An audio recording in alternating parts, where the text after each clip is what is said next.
Welcome to my channel. How would you know whether -1 and 0 is a solution of the following system of equations? We have the first equation, which is x plus 2y equals -1. Then -3x plus 4y equals +3.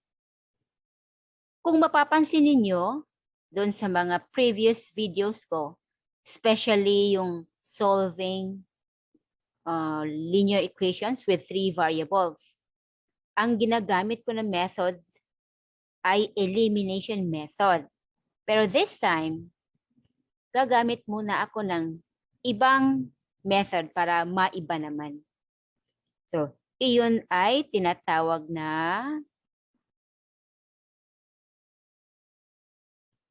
substitution method. Okay. So, first step.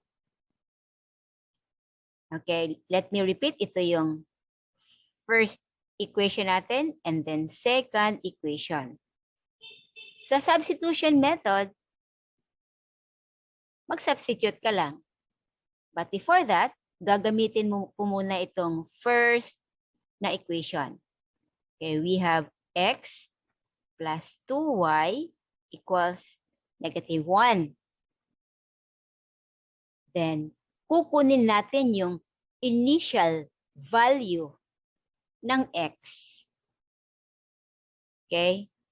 So, x equals -1. Tapos ito si positive 2y. I-transpose natin. So, from positive 2y, magiging -2y yan. Okay? Ibig sabihin, yan ang initial value natin sa x. Kasi hindi pa man specific na value yan. May involved pa man na variables. Ibig sabihin, ang initial value ng x is -1 minus 2y. So, ibig sabihin, itong initial value na -1 minus 2y, yan ang isubstitute natin sa second equation. So, ano yung second equation? Di ba ito yung second equation? Okay? Di ba ito yung letter B, A, ito din yung letter B. Ngayon, i-copy natin tong second equation, which is -3x plus 4y equals 3. Gaya ng sinabi ko, isa-substitute ko lang ito. Yan, isa-substitute ko lang yan dito sa x. Okay, para hindi ma-confuse, i-change ko yung color. -3, di ba? So, gagamit ako ng green. So, yung x, yan, ikakopy natin, -1 minus 2y. Then, copy the remaining term. 4y equals 3. Then, i-ano yan? I-distribute si -3. So, -3 times -1, that's +3. Then, -3 times -2y plus 6y. Then, copy the remaining terms. 4y equals 3. So, hindi pa yun tapos, ha? Ito yung continuation natin. Diyan natin nila susulat. Then, combine the alike terms. Siyempre, klarong-klaro na ang alike terms dito ay 6y and 4y. So, let's add them. Okay? 10y equals 3. Then, ito naman si constant. Siyempre, dapat magkasama din ito si 3 at dito si 3. So, siyempre si 3, once i-transpose mo yan, siyempre from positive yan, di ba? Kung i-transpose mo yan, dyan, siyempre magiging negative na.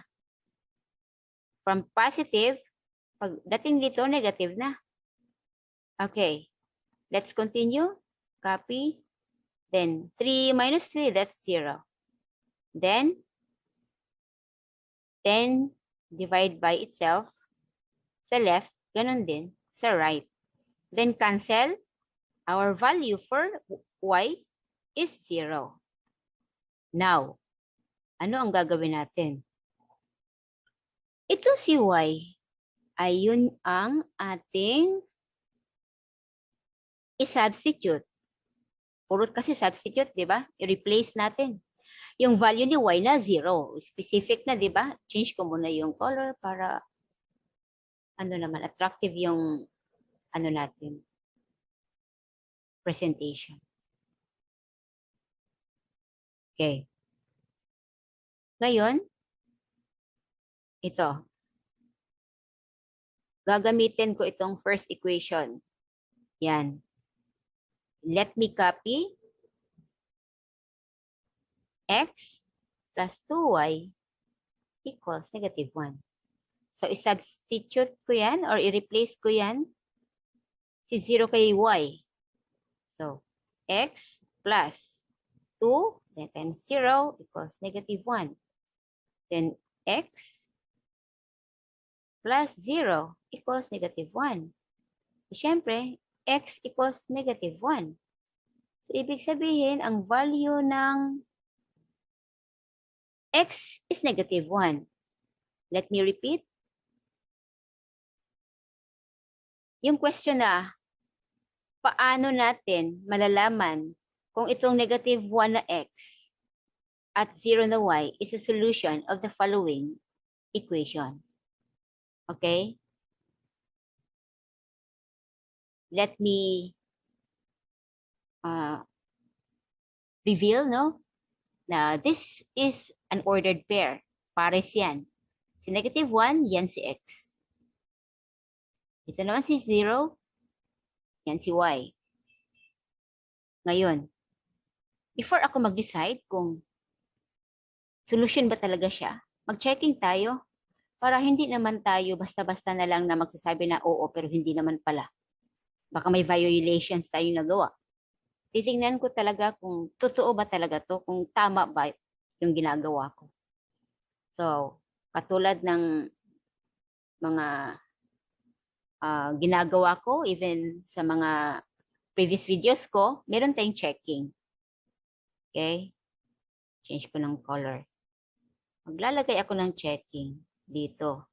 Okay, checking. Tingnan natin kung tatama pa tayo. Okay. Gusto ko yung kulay black. Kakopy ko na naman tong original equation. Ito. First original equation, then second yan. Tingnan natin sa checking.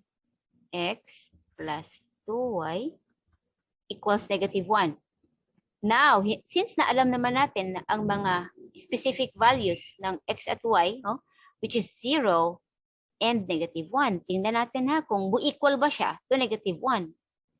So, according here, si value daw ni x is -1 plus 2, then 0 yan. I-replace natin equals -1. And then, -1, syempre 0 yan equals -1. Oh, tumama tayo. Kasi, -1 is equal to -1. Nandiyan, no? Nandun sa problem. -1 kasi ang x natin. Next, yung sa second na equation, check natin kung equal ba sa 3. Kasi tama naman, di ba? Tumama na yan. Dito sa second equation ba, checking tayo. Copy natin yung -3x plus 4y equals 3. Then -3, ano yung value ng x? -1. Plus ano yung value ng y? 0. Diba? Yan. Then -3 times -1, that's 3. Siyempre, ignore na yan si 0. 0 na yun eh. Okay. Equals 3. Wow, tumama na naman. 3 is equal to itself. So, ibig sabihin, tama pala talaga na si y na 0 and x na -1 is a solution of this equations. Okay? Naintindihan ba?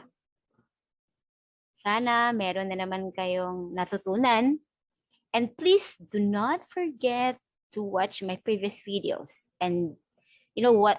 Wait for more videos na i-upload ko. Maraming salamat.